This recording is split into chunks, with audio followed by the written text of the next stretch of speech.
I'm also going to get in Vimal Kejriwal, MD and CEO designated KEC. Mr. Kejriwal, what has been your first reaction to the budget? Because from our panelists here, we are hearing both the good as well as the bad. I think it's a well-intentioned budget, but the strategy for implementation is to be seen. Right. As far as a company like KEC is concerned, we are very happy with the 8.5 lakhs crores of capex which they have budgeted, especially the 20% hike in the new railway lines, and also the railway electrification proposal for doing 6,600 kilometers of railway electrification during the year. I think as far as funding is concerned, they have talked about forming of SPVs and also going to multilaterals and maybe, revamping the PPP. I think these three things could probably, give them something on the funding side. Let me also bring on board Mr. S.K. Nevatia, Chairman and Managing Director of Hind Refractors. Mr. Nevatia, good to have you on ET. Thank you for joining us. Translate today's railway budget into a business opportunity for your company. How do you think your firm and your company will benefit, assuming that Indian Railways intends to spend more? He's concentrated on passenger benefit, and he has given a very detailed and excellent outlook for the passengers. But for rolling stock, he has not mentioned anything at all. What will be the increase in CLW or ICF? So he said in a couple of months he will be spelling out what will be the output required from the railway CLW and the coaches. So only after that we can say something positive. At the moment we can only feel happy that he will be increasing the extending the railway line, and to that extent there will be more locomotives, but no specific figure he has given out. He said it will take 2 months, then he will be out with that figure. Samiran, I'm going to get you in on this. Just the point that Maithili was making, 8.5 lakh crores of investment. You think it's going to be a tall order? How, does the minister plan to, or how should he actually go about garnering this sum?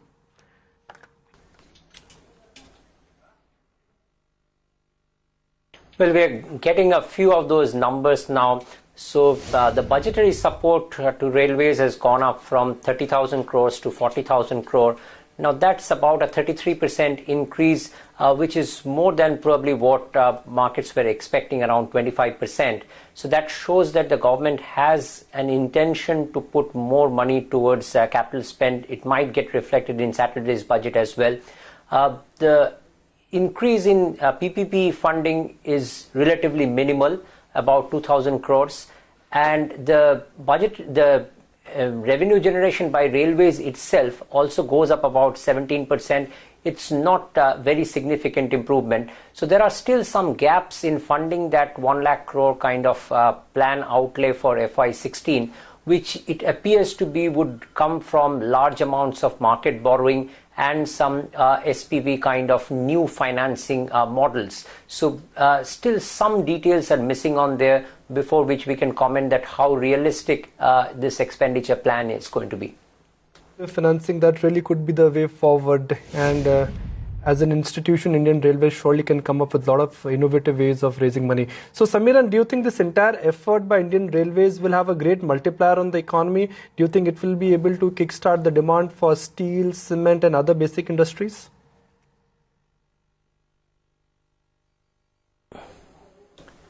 Absolutely. I'm a great believer that railways, roads and power are the three big drivers of the economy, and any investment in these have the maximum multiplier effects. So I would say that from that perspective, we are moving in the right direction.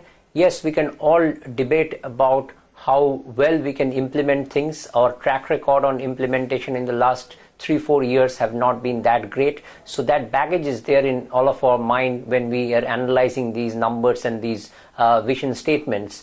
So we are a little bit colored by that. If we, for a second, don't have that in our eyes, then possibly we should be saying that this is a pretty good railway budget. Okay, vision statement out. Stock markets are not really all that pleased, at least it seems, considering the railway stocks have cracked pretty hard. 6 to about 8% is the kind of cut that you're seeing across the board for most of these names. While you are seeing names like an Ireland FS Transport perhaps which have lifted off somewhat from the low point of the day, but largely you'd have to say it is a sea of red all across. And Mr. Raju, I want to get you in. Vision statement aside, investment being a tall order aside, but companies like you should actually benefit from this statement, considering, Mr. Prabhu has talked about railway safety, and a direct beneficiary would be companies like you. Yeah, sure, correct. In fact, railway safety as on today, Indian Railways Indian Railways do not have any auto train protection system. If there is any failures due to human error, equipment failures or maintenance failures, there is just no protection for Indian Railways. And therefore, it is paramount important that they must introduce immediately a protection system, railway safety system. In fact, what is proposed, Railway Minister, train protection warning system and TCAS system, train collision avoidance system, will go in a big way. In fact, recently in the last 6 months, you've seen lots of trains were cancelled due to fog and poor visibility. So we can't afford to lose the traffic, we can't afford to lose also at the same time. I think the line got cut off. Right. Let me also, bring on board Mr. S.C. Mittal of Ireland FS Transport. Mr. Mittal, without getting into the arithmetic of this year's railway budget, what is the basic tone? What do you think government is trying to achieve here? Yeah, they have railway minister clearly brought out what does he want to do. And I will really appreciate if whatever he has spelled out and that can be achieved, it will be a great achievement for the country and great achievement for the Minister of Railways, great achievement for the Ministry of Railways as well. He has touched upon how he is going to bring in the funds, like as has been mentioned, the pension funds as well as other PSU funds. As I mentioned, it is possible to bring in all these funds to improve the systems, increase the capacity, that in turn will increase the revenues for the railways. However, only it is the time which will tell actually what is really being achieved. And also, let me tell you, for the FY16 he has said that he will bring down the operating ratio to 88.5%. That is 4% lower than the current one. It is a tall order, and he only has got 1 year to achieve that. And as I mentioned, it is a lot of policies are required to be changed, and policy changing process in our country is a very, very long drawn process. So let us hope for the best, and whatever the Minister of Railways has spoken, that is really made a reality. It will be a great achievement. Okay, at the lowest point in the day for most of these railway stocks, and you'd have to say for the equity markets per se as well. Perhaps it's not all got to do with the kind of budget announcement that we've seen from the railway minister. Part of it is also expiry, and that too ahead of the union budget on Saturday, 86.92. So we've now broken below that crucial 8700 mark as well. And I just want to quickly mark what the sectoral trends are like, because again, you've got banking, capital goods, fertilizers, oil and gas. All these sectors are deep down in the red. It's a bigger cut when it comes to the broader markets. You've got the CNX Medcap Index, which is now lower by a good 1.5%. So just take a look at what's pressurizing the market. And it's quite surprising to see IT, which actually was holding out the last many trading sessions, that's beginning to come off, and you're seeing some profit taking coming in. So the biggest sectoral laggard right now is the CNX IT Index. It's down by 1.3%. You've got healthcare, which has been weak from the word go today, with names like Walcott knocking down a fair bit. Auto, cap goods, consumer durables, power, FMCG, it's all getting fairly dwindled. In fact, as I speak, that's not a single sectoral index which is in the green right now. Okay, it's turning out to be a case of buy on rumors and sell on news, at least for some of the railway stocks. These railway stocks had seen a lot of pent-up demand with the assumption that railway budget will do something extraordinary, will do something special. But, it will be a while before the real earnings for any of these railway companies like Concur, Penna Industries, Titagarh Wagon, or for that matter, Hind Refractories would kick in. So, Mr. Nevetia, I guess markets are curious to know that when exactly things will turn around for a company like yours, which is dependent on Indian Railways. If the government's starts spending more, when will we see that getting captured in your balance sheet? You see, my company's turnover was about 100 crores. So we are working on the expected demand, and we are going ahead with new products, and by the time they come out with something specific, we shall be ready to give them. And over 12 months or so they need for field trials. So we should be ready in the next financial year with the new products, and as soon as they come out with their demand, we shall be ready to encash on that. So I am quite positive that in the long run we will be definitely benefiting by their sentiments and what their ideas are. Well, it's clearly going to be long haul, and nothing's going to change, at least in the short term right now. Maitli, should I also read in between lines and judge the tone of the union budget? The onus clearly is on higher capex, more spending. That really could be the message from the finance minister also, assuming that the finance minister and the railway minister are on the same page. Nikunj, before I go into that, I think there are just some tickers coming in that the freight rates for a number of bulk commodities, in fact, have been raised. The basic tariff for the 100 class, which forms the base for any kind of freight, that has been raised by 10%. Bulk commodities, urea, iron and steel, coal, now all these freight has been hiked. So rather than kind of reducing the rate on freight, because you had this huge cross-subsidization of passenger freights, the rail minister seems to have gone in the opposite direction. He's hiked the freight charges once again, increasing the cross-subsidization from freight to passenger traffic at a time when the railways have already lost hugely to road transport. Now, presently only about 33% of the total traffic moves by railways. So I think this is a very adverse, it's a retrograde step that he's taken, and one really did not expect this from Mr. Suresh Prabhu. There's really no case whatsoever to raise your freight charges at a time when your fuel costs are coming down, at a time when you already have a huge cross-subsidy, at a time when you really want to ensure that the economy looks up, you want COG sector to grow, you want Make in India, all this to happen. At such a time to increase the freight rate on your bulk commodities, I think is a very retrograde step. I really do not know why Mr. Prabhu has done this. It defies all understanding. The way the cement stocks are coming off, JK Lakshmi Cement, you've got Ultratech Cement, ACC, they're nosediving, all these names. Ambuja Cement, so they're all down anywhere between about a 4.5 on a JK Lakshmi to about Ambuja, which is now down by about a good 1.5%. Ditto is the case with Ultratech, India Cements as well. They're all cracking down a fair bit. Yeah, obviously, I mean, cement demand already is down. Cement volumes in the country are not even growing in double digit. And add to that, if you increase the transportation cost, obviously the end consumer will have to bear more burden. So this is not in sync with what broadly the need of the hour is, or the need of the economy is. And Samiran, this is, I'm sure nobody will appreciate the fact that Indian Railways has considered a freight hike at a time when fuel prices are down and the basic demand for cement, steel is down.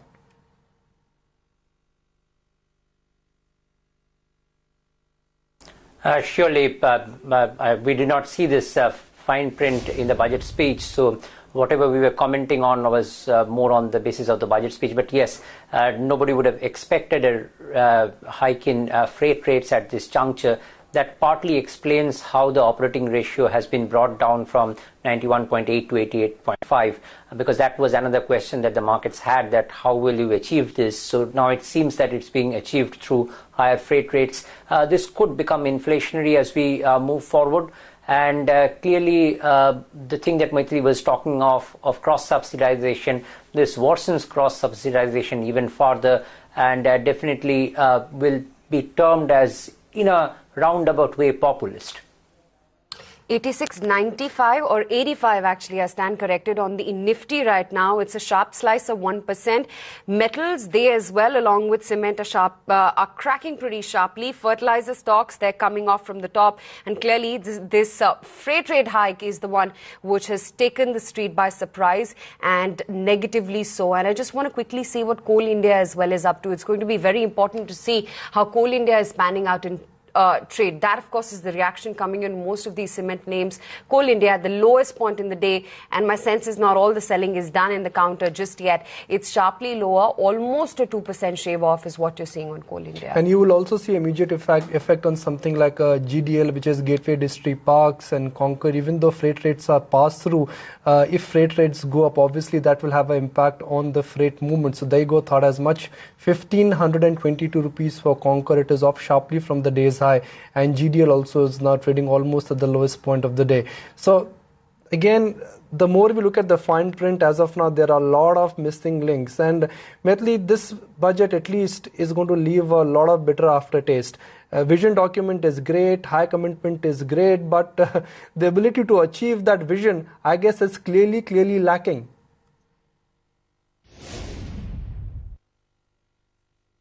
Draw similar lessons and give us the same treatment in the union budget, because that would really be catastrophic, because one expected much better from Mr. Suresh Prabhu. The only bright spot I can think is the partnership with state governments, because courtesy the 14th Finance Commission, yes, state governments do have a lot of money, and given the spirit of cooperative or competitive federalism, I think there are a number of state governments, forward-looking state governments, which would cash in on this opportunity and tie up with the railways, and hopefully the other state governments would also follow. But that, I think, is the only new innovative thing that I can think of in the budget. Overall, I think I am a little disappointed, Mr. Prabhu, particularly because he came to the Railway Ministry with his great track record. Our hopes were a little high, perhaps a little unfairly, because at the end of the day, I guess it is a political economy decision. But certainly the move to hike freight is very, very retrograde. He should have really moved, if not to hike it, if he couldn't lower it, he would at least have kept status quo. Unfortunately, that hasn't happened, and that could be a very wrong signal to send for the economy. And Samiran, this freight hike is definitely going to be inflationary too.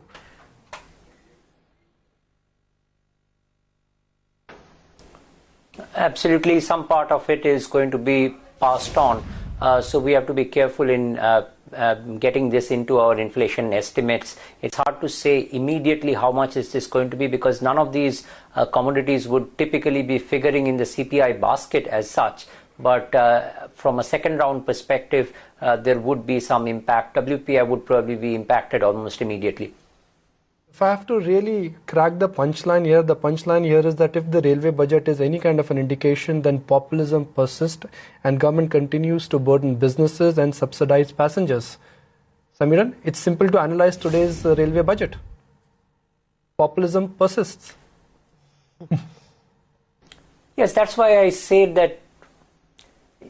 Yeah, that was I say that in a roundabout way, it is becoming a bit populist, because this balance that was there, which needed to be restored more in favor of the freight side than in favor of the passenger fare side, that balance seems to be distorted after this freight rate hike. Let's keep that excitement about railway capex and spending aside, which indirectly is great news for your company and for the railway sector per se. Let's talk about the broader message. And the broader message, I guess, is clearly sketchy, Mr. Raju. Yeah. Oh, I was cut off here. Mr. Raju? Yeah, I can hear you. Would you like to respond to my question? I know it's a tough question for you, for someone who's dealing with Indian Railways to criticize railways, but... No, I want to tell you, I don't agree with your other panel members that increasing the freight rates is going to be inflationary. Yes, it will add to inflation. The basic issue is today, compared to the transport, road transport, how much you're charging. You are even your rates are quite low compared to the road transport charges. Therefore, I think there's a justification for increasing the freight. Right, Umesh Chaudhary, Managing Director of Titagar Wagon, joins us. Umesh, I heard your comments and you have welcomed the railway budget, but I guess you missed on the fine print, freight hike. What explains that at a time when fuel costs are down? So obviously this budget has a tone of populism. I'm sorry, I couldn't hear you properly, but yes, I have welcomed the budget. I think it's a very comprehensive budget. If I really look at it, as I said a little while earlier, it has created a roadmap. It has created a path how to achieve those, and that is exactly what we've been asking for. And what is also very important is that he's not only talked, he's also walked the talk in the sense of setting himself timelines to achieve those objectives. For example, setting up a 3-month timeline for Mr. Chaudhary, to streamline all the PPP initiatives that had been announced in the past. Okay, Mr. Chaudhary, I'm not debating the vision here. It's a great vision. But my question is that the tone is still very, it smacks of populism. Government continues to burden the businesses and subsidize passengers. That is not a great vision statement or a great budget. That is not the need of the hour and that is not the need of the economy. Look, I believe that, as far as subsidizing of passenger traffic is concerned, even in developed countries like Switzerland, there is a subsidy that is provided to passenger traffic. So I really don't think that we should kind of keep on thinking about the passenger subsidy. Yes, the passenger subsidy is something that is kind of taking the railways financials down, but there are other subsidies also, and those are probably social requirements of the system. I would rather concentrate on what is the economic advantage that the railways can derive. I've always maintained that railway is a unique industry where the variable cost is just 30% of their total cost, which means 70% of their incremental revenue goes to profit. So why should the railways not only concentrate on increasing their revenue? And that is what I see in the budget. If they're talking of increasing their freight loading from 1 billion to 1.5 billion ton, that is what I would love to hear, rather than saying that they would have increased the passenger fare by 5% or 3% or 7%. That would not have really given a permanent solution.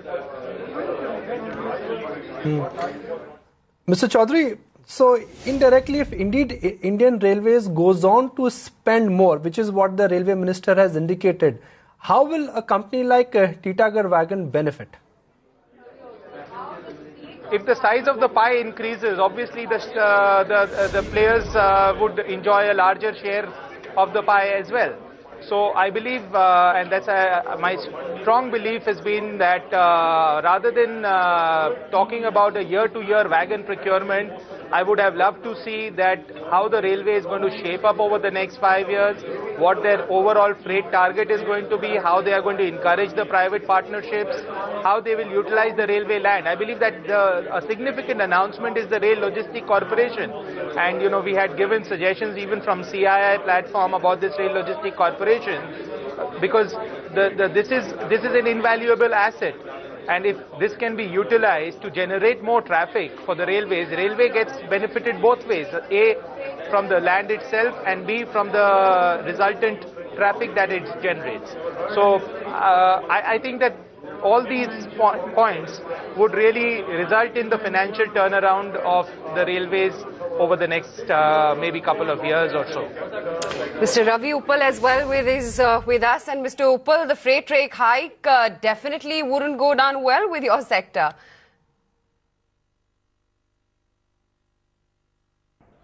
Yes, of course. When I sort of finished listening to the minister's speech, I was on the whole quite happy because he didn't announce anything during the speech about hiking up the freight rates. Well, by the time I sat down on the chair of the studio, I came to know that the freight rates are being hiked, and especially coal is going up by more than 6%. And I think that's certainly not the right thing to do. This is what we railways have historically done. I mean, freight segment is the one which they kept flogging. And this is how their share within the freight segment has also come down. It used to be 80%. A couple of decades ago, it has come down to 35%. And mind you, when we are talking about Make in India, the logistics have a very big role to play there. So because there's an inward movement, there's an outbound movement. So you get a double whammy. When it comes to moving the commodities like coal, etc., you hike it up by 6% plus. So you get very badly affected. I really wish that he had not hiked up for a change the freight rates. So that's the only, little disappointment I have. Otherwise, I thought the budget was very comprehensive and very much in line with what government intends to do over a period of time. and it has really sought to facelift the railways, position it on firm footing, and also created a very distinct role for the private sector by way of entering into PPP with the PSUs as well as the private sector.